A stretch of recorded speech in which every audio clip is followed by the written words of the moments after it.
মিশা ভালো করে শুকনো শুকনো দে। এখন তেল দিয়ে দিচ্ছি, বেশ রান্না মাখা।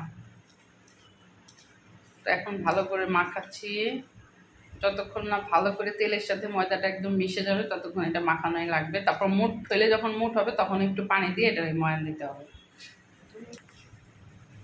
ভালো করে মাখাইছি।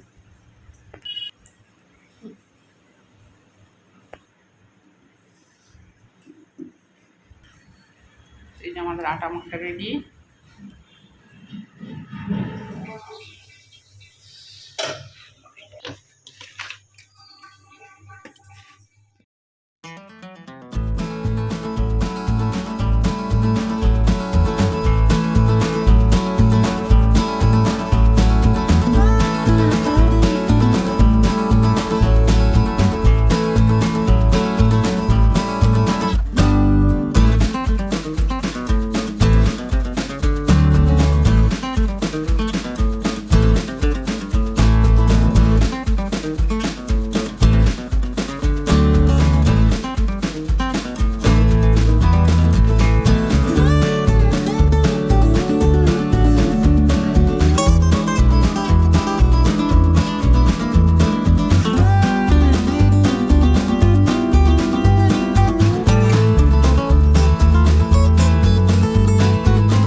শব্দ পাচ্ছেন, খুব সুন্দর মুচমুচে এবং শব্দে ধরেছেন।